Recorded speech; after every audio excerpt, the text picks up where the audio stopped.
Привет-привет! Меня зовут Людмила, и с вами Таро в потоке. Наш сегодняшний разбор называется так. Жалеет ли он о своем поведении? И у нас с вами будет 3 позиции.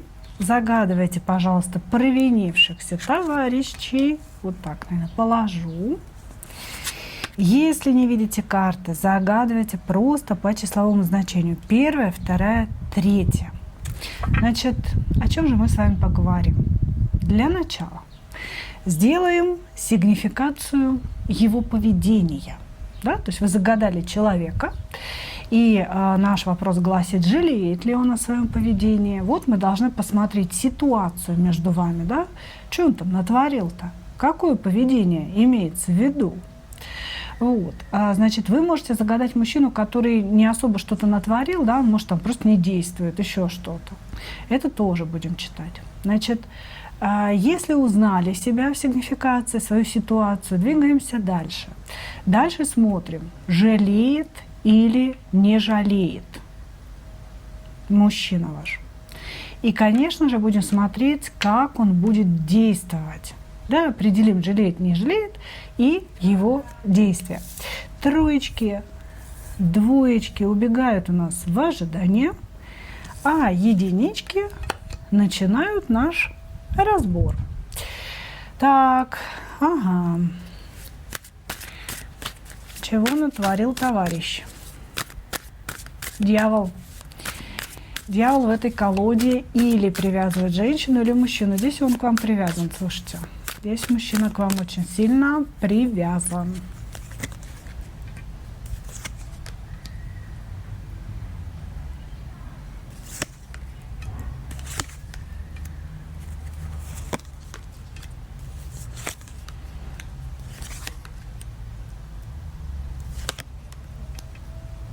Угу. Интересно.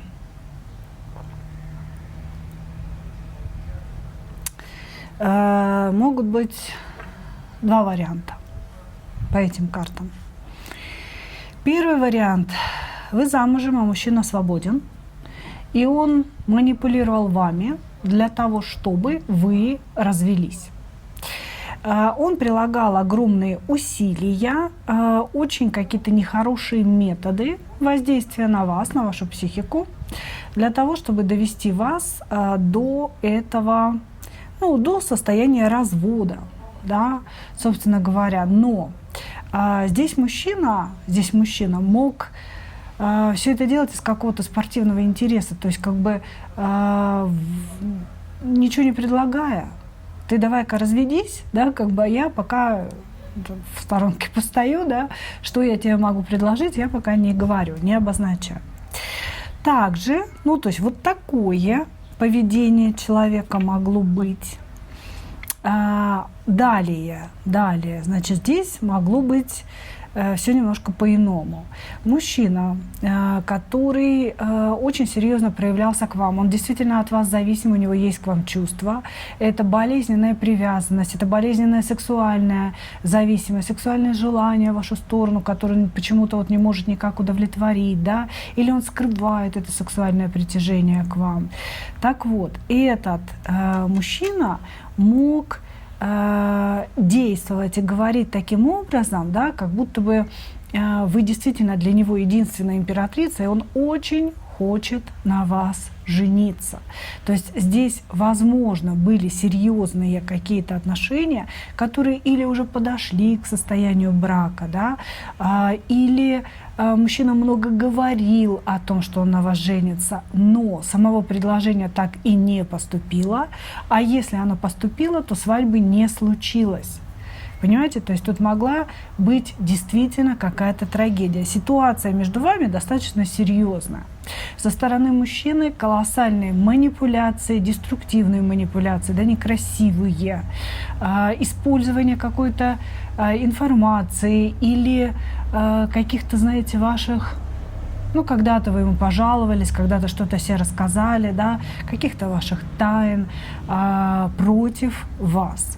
Вот, значит, здесь ситуация связана с браком, со словом императрица, с тем, что от этого мужчины к вам шли некие предложения, обещания, слова, связанные с этим словом брак, да, или ты будешь моей императрицей, ты единственная из всех единственных. Вот. И ничего этого не случилось. У кого-то здесь мужчина прям накануне свадьбы сбежал, понимаете? Или же обещал на вас жениться, с вами встречался, а женился на ком-то другом. То есть тут такая может быть ситуация, понимаете? По-разному можно читать эти карты, но вот я какие-то общие рэперные точки вам наметила, да, вы опирайтесь на них, пожалуйста. Теперь давайте будем смотреть, жалеет ли он, собака такая сутулая, о своем поведении.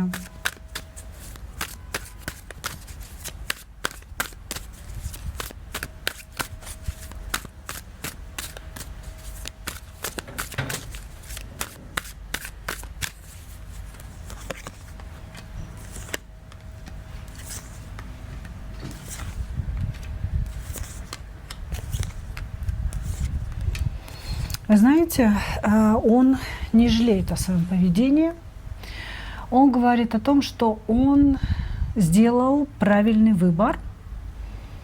Как будто бы, знаете, это был единственно возможный выбор для того, чтобы остаться победителем, для того, чтобы остаться на коне. Здесь даже вот по его ответу можно предположить, что есть треугольник, и, может быть, он свинтил какой-то другой женщине еще, ну, это получается уже четырехугольник, понимаете? Тут даже может быть такое, что он вас развел, а сам женился на другой, или вообще как бы остался со своей женой, если он был все-таки не свободен.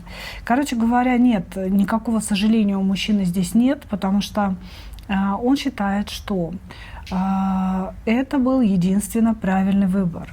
Считает, что он по жизни победитель и всегда получает только то, что хочет. А если бы он сделал выбор в пользу вас, да, то есть его поведение было бы другим, если бы он следовал вашим интересам, вот, значит, он бы не победил, как он говорит. Значит, жалеть он не жалеет, но думать он о вас думает. Он тоже считает, что вы стали для него каким-то уроком. Не только он стал уроком для вас, но и вы стали для него уроком задуматься вообще над тем, как он живет и как он распоряжается человеческими судьбами и человеческими сердцами. Тут, может быть, до вас мужчина, знаете, так активно, ну, скажем, бегал по женщинам, да, и разбивая их сердца, бросал их, уходил и вообще об этом не думал. Но вот через вас, через встречу с вами, он почему-то стал думать о том, а что же делал он в отношении женщин, в отношении вообще других людей, да, каково же его поведение, оно правильное, действительно так, как он считал всегда, или нет. Вот, то есть конкретно о своем поведении в вашу сторону он не жалеет. Единственный выбор. Но вы заставили его задуматься над его поведением в целом и над тем, насколько он прав. Здесь идут мысли о вас, мысли, кстати, очень болезненные, от которых он не может отделаться никак. Вот, то есть они его преследуют, эти мысли. Мысли о том, что... Но такое ощущение, что сейчас на данном этапе он не может вернуться к вам. Он, может быть, хотел бы немножко вспять все повернуть. Или, знаете, так явиться, прости меня за то, что я вот просто есть, да, такой подарочек чудесный в твоей жизни. Но он понимает, что здесь, скорее всего, вы его просто в зашей выгоните из своей жизни, потому что вы вышли в состояние силы. Человек действительно о вас думает, перевернутая луна и дьявол, который кусает конкретно его. Здесь очень большая зависимость от вас. И этот мужчина, он, знаете, хотел бы вернуться в вашу жизнь на своих условиях. Понимаете? Может быть, в той же ситуации, которая между вами была, да, без обязательств, без какого-то будущего, да, будь просто моей, будь моей любовницей, ну, в общем, согревай меня в холодные дни, когда рядом нет жены. Вот, то есть здесь мужчина много думает много анализирует, но не данную конкретную ситуацию, а именно вообще ваши отношения, то, как бы он хотел это все видеть, да, представить, вот, и, собственно говоря, вообще свое поведение в отношении всех других людей. Но тут нет, не сожалеет, не сожалеет. Хорошо. Как он собирается действовать в вашу сторону?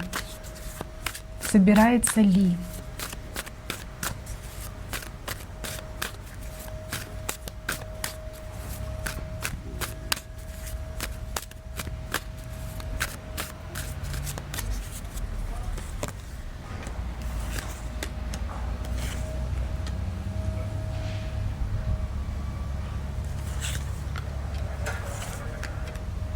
Угу.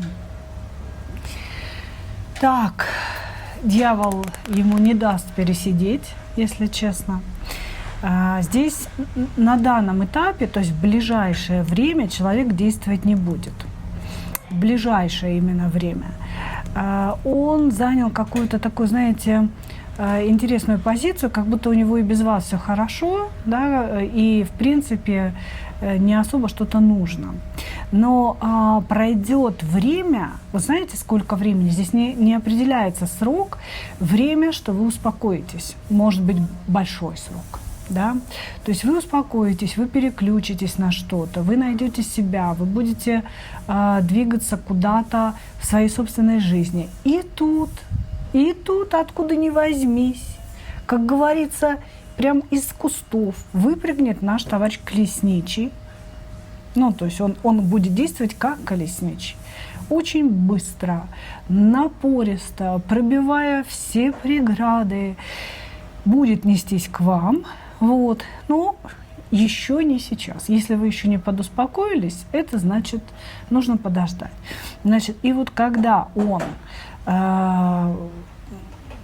каким-то образом проявится, здесь вот прям с места в карьер, да, вот чуть ли не вот он я уже там развелся с той женщиной, которой от тебя ушел, да, давай ты за меня замуж выходи. То есть вот как-то это все будет стремительно.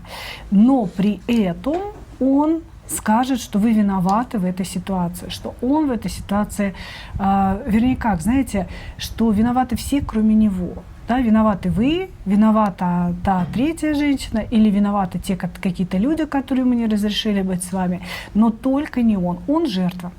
Он жертва обстоятельств. У вас будет беседа на эту тему, когда вы поймете, что человек не признает вообще ни своих ошибок, у него нет никаких сожалений, да, о том, что он прожил какое-то время без вас, да, потерял это время и так далее. То есть вы это все увидите. И на самом деле, вот после его действий, тут говорится о том, что вы будете смотреть на него скорее сверху вниз уже к тому моменту.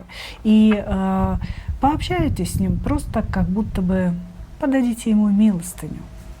То есть у вас не будет желания с ним ничего возобновлять. Благодарю вас, мои дорогие. Двигаемся дальше.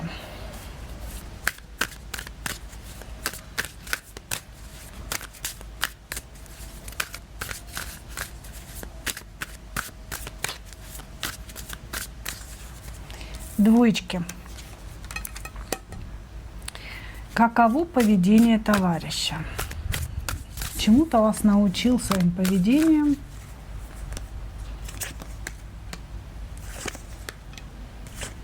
Угу.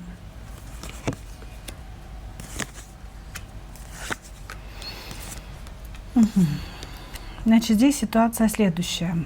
Вас может связывать работа, вас могут связывать взаимные услуги какие-то, да, он ваш доктор, вы его юрист и т.д. и т.п. Или. Вот, то есть здесь, ну, собственно говоря, отношений нет, близости не было, пока все в воздухе. И что вас возмущает в поведении мужчины? вы очень сильно привязаны. Здесь вот дьявол перевернулся, да, и именно вы в этих отношениях впали в зависимость от этого мужчины.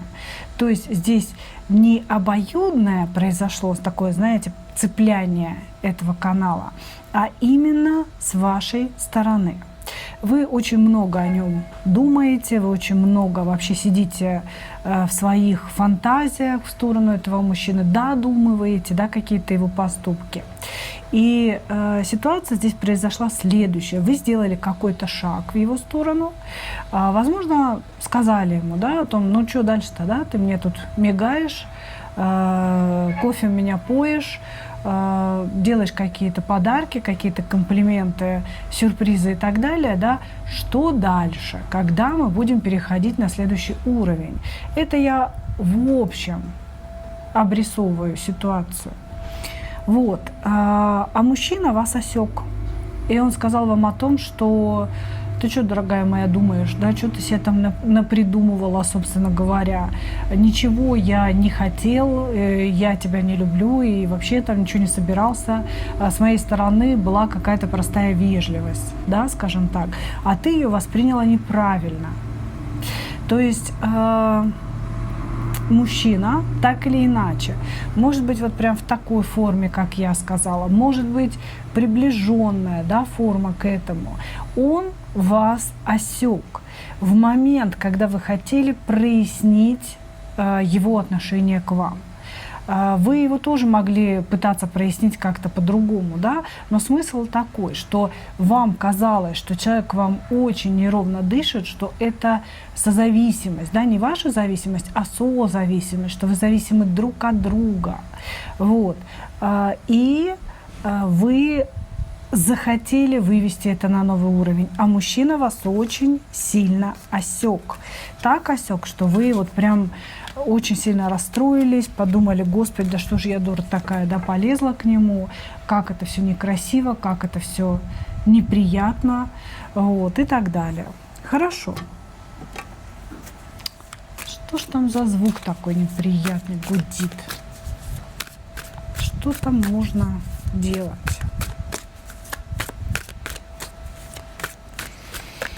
Смотрим, жалеет ли этот доктор, пусть у него такое будет кодовое имя между нами, да, о своем поведении.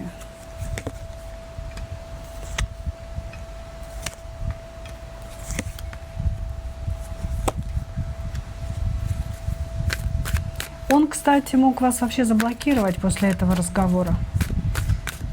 Вообще просто как-то вычеркнуть, перестать общаться в общих чатах, что-то такое здесь.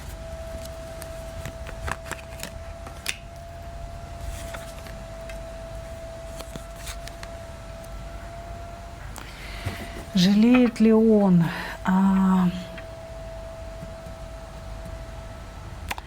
Короче говоря, у этого человека есть жена, которая занимается магией или занимается эзотерикой. Она выпала уже второй раз, я хотела ее проигнорировать, да, но тем не менее здесь дело вообще не в вас, дело не в его, жалеет он или не жалеет, дело в третьем лице.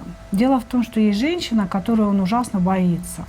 И эта женщина, она реально обладает какими-то способностями и умениями. Я всегда говорю своим ученицам, что способности, да, это, ну, на самом деле не главное, потому что нужно же понимать, как их применять, эти способности, и как распоряжаться ими. Для этого нужны умения, а умения приобретаются через знания и практику. Вот, значит, здесь рядом с этим мужчиной есть непростая очень женщина. Женщина-жрица, женщина, способная влиять вообще на его судьбу, на его состояние и так далее. И он эту женщину очень сильно боится. И именно поэтому у него была такая реакция на ваш выпад, реакция на ваше поведение. Поэтому здесь нельзя сказать, что он что-то жалеет или не жалеет о своем поведении. Да? Он просто говорит о том, что я настолько боюсь эту женщину, ну, предположительно, что это жена, да, как бы. Я настолько ее боюсь, что я ну, грубо говоря, боюсь даже посмотреть в другую сторону, не то что делать там какие-то шаги к другой женщине. И когда мои какие-то тайные желания, тайные взгляды, тайные мысли становятся явью, да, то есть вот вы попытались это вытащить на поверхность, сделать явным, да,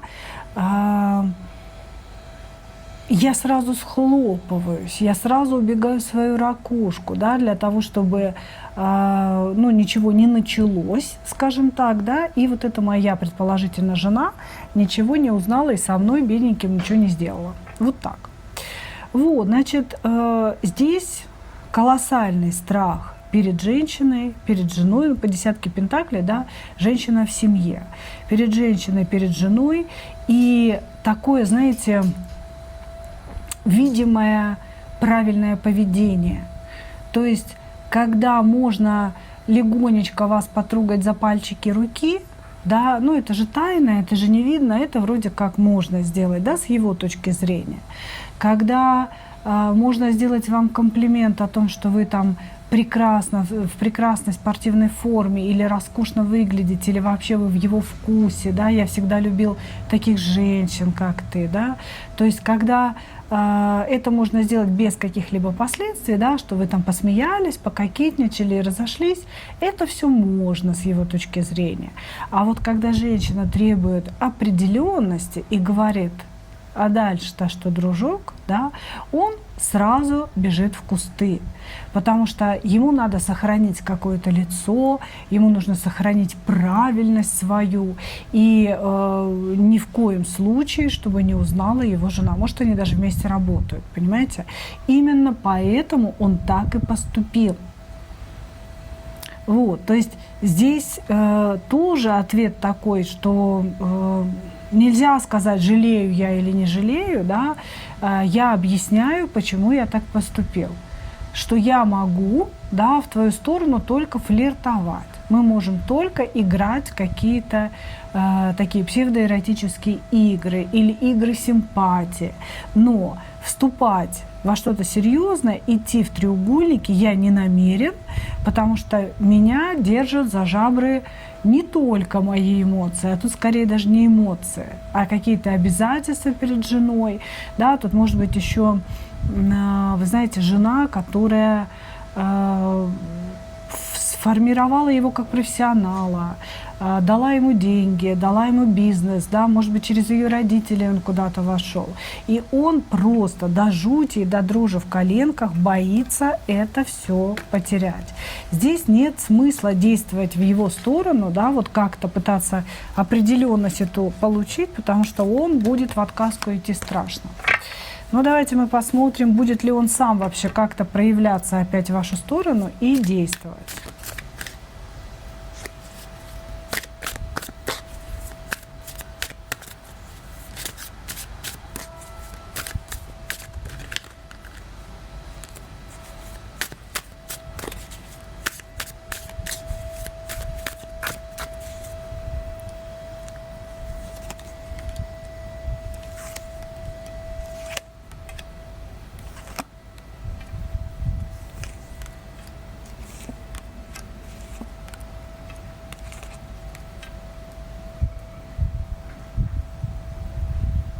Угу.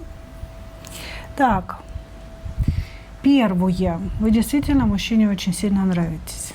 Реально нравитесь, у него есть фантазия в вашу сторону. Вы запали, и он очень много о вас думает, и он очень многие желания хотел бы воплотить в жизнь вместе с вами. Вот. Вы такая, знаете, женщина-мечта, женщина из какой-то другой жизни, слишком красивая, слишком привлекательная, притягательная, манкая для него. И он, конечно же, не думать о вас не может, вот, несмотря на свое поведение. Вот, значит, здесь каких-то открытых действий в вашу сторону я пока не вижу. Я вижу, что он за вами следит, он за вами наблюдает, он выискивает какую-то информацию в вашу сторону, но все это очень скрытно и тайно, он в этом никогда не признается. Его злит эта ситуация, его злит, что он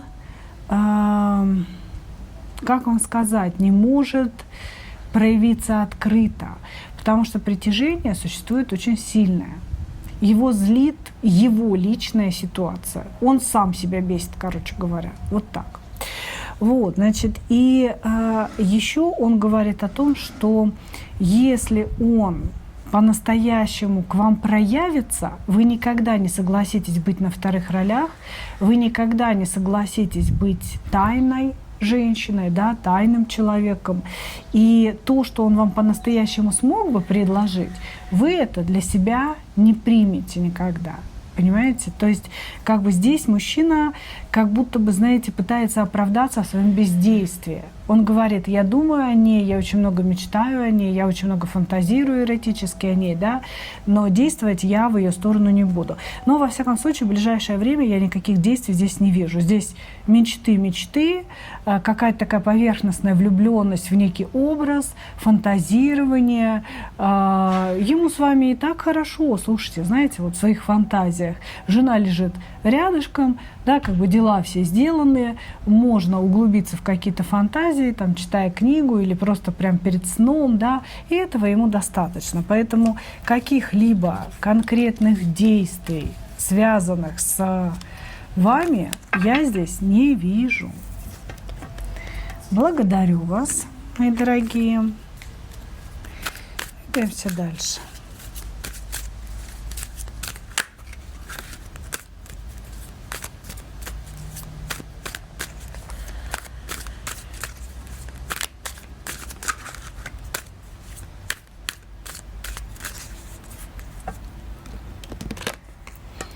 Троечки. В чем провинился? Ушел. Этот ушел у нас. Этот у нас ушел. Может быть, возвратился к своей жене. Здесь две женщины. Может, и не две, а три. Ух ты. Может, и четыре. Женщин что-то много. Женщин что-то много.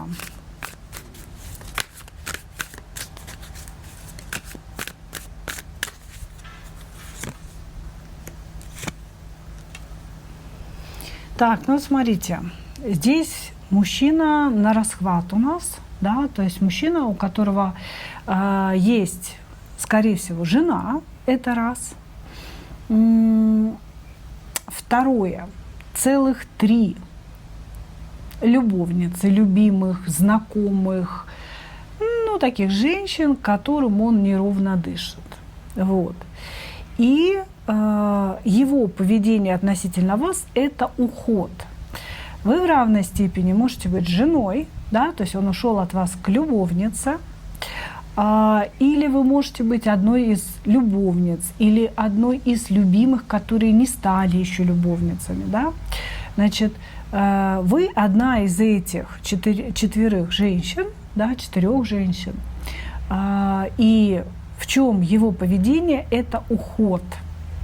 Значит, здесь какая-то такая ситуация сложилась, да, что вроде как вы не договорили, а мужчина ушел вроде как любя. Да, он мог даже вам сказать о том, что я люблю тебя, да, но должен вернуться в семью. Или я люблю тебя, или я тебя тоже люблю, да, вместе с вот моей любовницей, да, Ольгой. Значит, здесь как-то мужчина так себя странно повел, да, что у вас осталась внутри надежда на то, что он может вернуться. Что вроде как не все потеряно. Он уходит, он ушел, но обещал вернуться у нас, да. Вот, значит, еще его уход сопровождался некрасивыми словами, его уход сопровождался, возможно, оскорблениями в вашу сторону, тем, что вы не оправдали какие-то его надежды, что он с вами ничего, собственно, и не хотел в этой жизни, или что он больше ничего не хочет. То есть мужчина словами сделал вам очень-очень больно, незаслуженно больно. Но при этом здесь уже могло быть одно возвращение. То есть как будто бы здесь мужчина, знаете, кругами ходит. Он то уходит, то возвращается. Ну, у кого-то проиграется, у кого-то нет. Да? У кого-то здесь жесткий уход, к некой другой женщине, да, а у кого-то здесь ушел, через время вернулся, вот он я, значит, опять что-то кого-то нашел, ушел, да, и опять вернулся. Вот такая может быть ситуация. Но на данном этапе это очень некрасивый разрыв, некрасивое поведение человека, когда он мог сказать вам, что вы его не устраиваете как женщина, вы все испортили, он так много делал, да, вы ничего не делали, и вот все в этом духе. Очень болезненное такое расставание. Смотрим, жалеет или нет о своем поведении.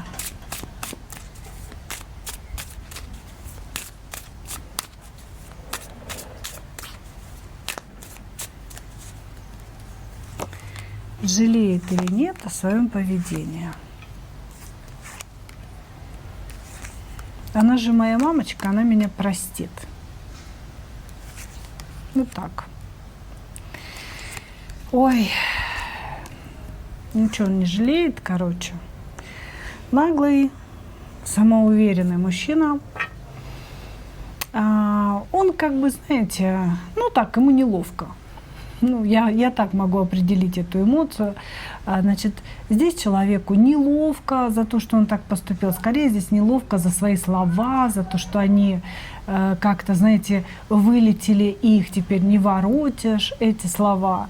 Но здесь существует колоссальная уверенность в себе и в том, что вы без него не можете. Здесь мужчина считает, что вы его как-то безусловно любите и примете его любым и всегда, что вы его всегда простите. И вообще идет такое восприятие вас как действительно матери, которая обязана, безусловно, любить человека, да, своего ребеночка. Может быть, он младше вас значительно, да, может быть, просто вот он настолько незрелый, да, что вы ему там сопельки подтирали, за него решали все вопросы, и вот у него такой сложился ваш образ, да, матери. Она моя мамочка, она меня простит. Когда мне будет нужно, я снова приду. Я упаду в колени, мне несложно, вообще буду просить прощения. Я буду под ней, я буду говорить, да, я виноват, я дурак, я дебил и так далее. Буду целовать ей ножки. И, конечно, она меня простит. Колоссальная самоуверенность, колоссальная уверенность в том, что в любой момент, когда бы он ни пришел, вы его все равно простите, вы все равно согласитесь с чем-то, и дальше он снова вас вгонит в бесконечные треугольники. У этого человека много женщин, у него не бывает одновременно одной женщины, да, или даже двоих. У него всегда есть выбор про запас. Поэтому он говорит только об этом. Здесь такая, знаете, вот наглость, беспринципность, хамоватость. Этот мужчина вас использует, как и всех остальных девчонок. Понимаете? Здесь потребитель женской энергии, женского тела, женской сексуальности. Поэтому такой ответ. Неловко за то, что я сказал. Мне неловко. Ну, Бог с ним, простит. Да, она же мамочка, простит. И снова я ее вгоню в эти треугольники, и снова я буду вести себя так, как я захочу, я буду получать ее энергию, да, я ее поставлю в состояние дьявольской зависимости от себя именно своим поведением, своей мягкостью, какой-то там бесконечной любовью. Но тут, знаете, разговор о любви идет только с позиции притворства, с позиции игры некой, да, то есть он сыграет роль влюбленного человека. Он расскажет вам о том, как вы ему дороги, расскажет о том, что он вас любит, расскажет о том, что он в зависимости от вас, что я не смог тебя забыть. Ты знаешь, ты настолько уникальна. Я вот походил по этим 23 женщинам, да, ну ни одна с тобой не сравнилась. Я вернулся вновь к тебе. Вот, здесь нет сожалений в том виде, да, в котором мы это понимаем.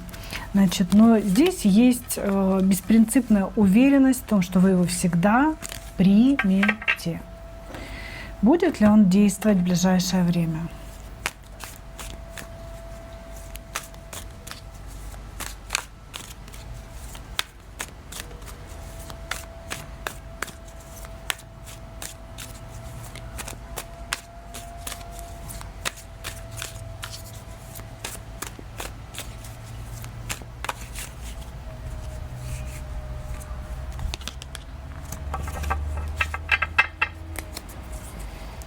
будет ли он действовать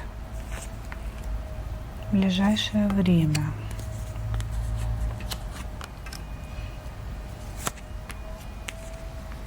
Может быть, вы ему еще и денежки давали и поддерживали его финансово, потому что он здесь отвечает так. Он не будет действовать, пока его финансам не наступит крах. Потому что за финансами он придет к вам. Как-то так.